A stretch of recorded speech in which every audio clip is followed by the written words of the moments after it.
Hello, Eric Gibaud, ericgibaud.com, and today I'm going to speak about one thing that many people ask me: should you change cameras? So I'm going to try to answer that. Let's start. Very often, actually you can read it in comment below videos in my YouTube channel. People asking, should I change my camera, or I'm fed up with my camera, I want to change it, what do you think? And there are several possibilities, but we're going to look at the first one, and maybe you'll be surprised by my answer, but if you do it just because you feel like it, you don't actually need it, but you just, I like to have the latest cameras, I want to have the latest technology. Why not? Some people collect the latest cars, the newest model of anything, and you just want to have the latest camera. I think that's fine. Why not? It's your money, it's your decision, it's your, you feel like it, you like it. You're a techno freak, not in a bad way, but you just love to have the latest technology or latest camera. For whatever reason, that's not my problem. But one thing you should know is that having the latest camera doesn't mean you will make better pictures. The pictures are made by the photographer. The theme you select, the way you frame, the way you compose, the way you expose, all this, you decide on that. So maybe it will be easier to do, faster to do, or things like this. But the photography won't be better. What can be better is the image quality, which could be more resolution, sharper images, less vignetting, or whatever. But it's not down to the part that makes a good picture is not that. The part that makes a good picture is you, and this is the technical side of it. So if you do want the latest to make better pictures, you will be disappointed. If you want the latest to be able to do maybe things you could not do before, that's another point we're going to see. That may be a good way. But if you just want to have the latest because you feel like it, that's fine, no problem. The second reason is when I read people say, yeah, but my camera is old. What do you mean old? You're fed up to see it, or it's really old and it doesn't work as good now? Well, the thing is, if it's old because it's being used a lot, if you're actually worried that the shutter could fail, then you should check what the maker says. If it says the life expectancy is 100,000 shots, and you're on 110,000, it will fail. But you cannot always follow this, because sometimes they tell you 100,000 and after 80,000 it fails, and sometimes the same camera after 300,000 is still alive, so you cannot decide. So that would be a reason. Or you could say, yeah, but I want to have it with a guarantee, and it's not guaranteed anymore. It was like 1 year, 2 years, it's not anymore, so I want a guaranteed camera. But then you should check if you can actually give a second life to this camera. First, you can always change a shutter. You send it to the technical assistants and actually change it. Is it worth it? Well, it depends. If the price is a camera that costs 2,000 or 3,000 euros, obviously changing a shutter that costs about 300 to 400 euros or dollars, something, it's worth changing it. But if it's an entry-level camera that costs about 400 euros and changing the shutter costs 200, that is not worth it. So this is something you should calculate. And if it's for guarantee reason, very often people don't realize that it's worth paying fixing the camera when it's out of guarantee than paying the price difference for the new model, for a new camera. Obviously, I speak about higher price camera. Entry-level camera, it's almost always worth changing cameras. And then you can also give a second life in a way that you can send it to the technical service and have it cleaned, adjusted, all this. And it's not always that expensive. It gives a good new life to your camera. They also give you normally a new 6-month guarantee, so extend the guarantee. You could also get a new battery if you feel that the battery doesn't last as much as it used to. So all this you should calculate and see if it's worth it. And this way you probably can give extended lifetime to your camera, especially if you like that camera. If you don't like it, well, it's fed up to set, I understand you want to change it. But if you're happy with your camera and this is what worries you, you should check all these options before binning the camera or selling very cheap and spend a lot of money on a new one. The third reason, and maybe it's the most logical reason, is when people tell me my camera doesn't let me do what I want to do. My gear is too limited. And then that should be what's logical. If you want to make a kind of picture and you cannot make them because the gear is not good for that, it's logical you want to change cameras. But the reality, what is it? It's that very often, 70% of the time, the limit are not the camera. The limit are or yourself, because you don't actually know how to use the gear to do what you want to do, or accessories that goes around your camera. In accessories, I include lenses, for example.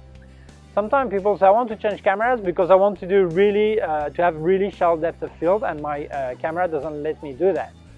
So when I hear that, I think, well, any camera can have shallow depth of field, depends on the distance you put from the subject and all this. Well, there are several reasons, no? I'm not getting in there. One day I'll do a specific video on that. But the reality is that probably if you would change lenses to have a larger aperture lens, more luminous lens, as they say, and maybe a longer focal length, instead of typical 18 to 55, 3.5, 5.6, you have 100 millimeter, 2.8, or 85 millimeter, 1.8, or 50, 1.4. You're likely to get shallower depth of field, so you don't actually need to change the camera body. With getting a new lens, that would be okay. Sometimes they tell me, I want to do pictures in really low light and I need a higher ISO. And it's true, you put a higher ISO and you see more things, but it doesn't mean you will see them in a nice way or aesthetic way or nice photo way. So likely, instead of getting this camera that goes up to 50,000 ISO with no noise, maybe it would be more logical to get a flash unit and learn how to light and use whatever. So if it's possible, sometimes it's not possible, and then you're right, the only solution is going for higher ISO, but you're likely getting more light on the scene with light gear and the lighting gear, that will be fine. And sometimes, obviously, or get sometimes a tripod. You say, I need to put higher ISO because otherwise my picture is moved because I cannot keep a low speed. Why can't you do it? Because I move, so why don't you get a tripod? Something that's simple to fix, you know? And sometimes you're right, there's no solution. You want to do some action photography and your camera does 5 frames per second, 5 images per second, and you realize that you actually need at least 10 images per second.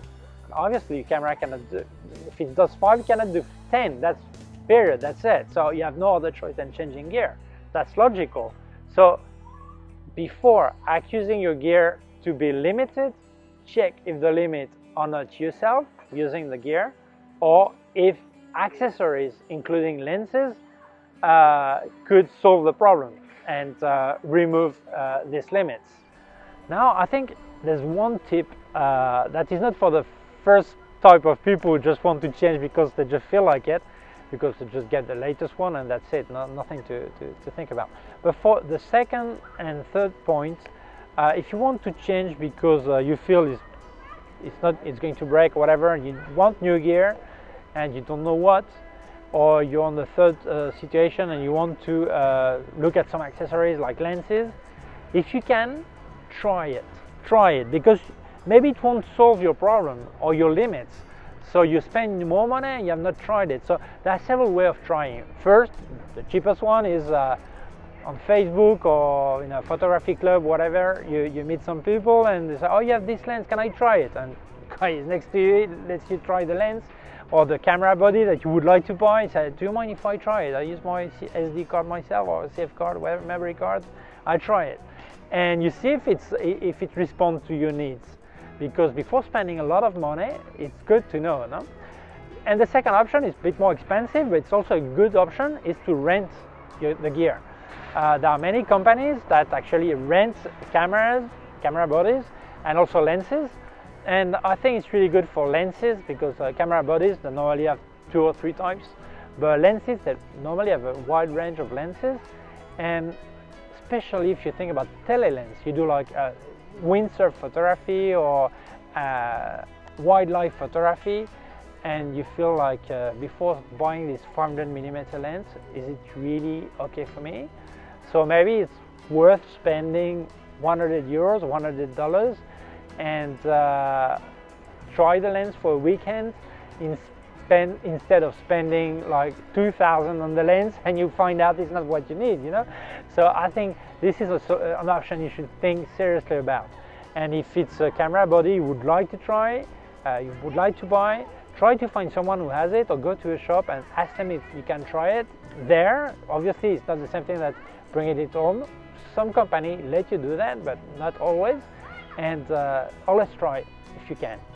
I hope this advice helps you to answer the question or your worries, but I'm going to give you some extra tips, especially for people in the group 2, people who are afraid that their camera is going to break, and they don't necessarily need the latest technology. They don't feel their camera has reached limits for them, but they're just worried, so they want to change cameras. Well, this is the right time to be the best friend of the group 1, people who are techno freak, who want the latest technology. Because these people, when they get the latest camera, they normally sell, bargain, the gear they have right now. So that's a good opportunity, not just for price, because very often they sell cheaper than normal because they're in a rush to get the latest gear, and sometimes they just sell cheap because they feel that that's okay, they don't need the money, they have enough money and that's it, no? But very often you have the opportunity to get a good price, but also camera with little use, because they had it for 6 months, a year and a half, 2 years, very often it's still under guarantee. So I think you have great opportunities there. So if you have if you're in a Facebook group and you see the typical guy gets the latest gear, be his best friends, because you know that this latest gear will be for sale very soon, because he will want the latest gear. So this is a right moment to buy a good camera for a good price. And also it's not just the price, it's also that very often they have little use. So good gear, good condition. Buying secondhand is very often a good option. I'll leave you a link of a video I made about buying secondhand gear. And of course you must take care of several things, make sure the person is right, the gear is in good condition, all that. But a part of this, checking this safety or security or honesty, there are great opportunities, so you should look at this. And I think if you can find not the latest gear, but the counter latest gear, you have great opportunities. So I hope you like this video. If you feel it may interest other people, please share it on social networks. If you have not done yet, please subscribe to my YouTube channel. The small button down here and also a small bell. If you click on the bell, get notified when I upload a new video. My website, ericgibaud.com. If you have any question, you can leave a comment below. Send me an email to info@ericgibaud.com. And below, I also put links of my gear on Amazon, also links to other part of my YouTube channel. Thank you very much. Bye.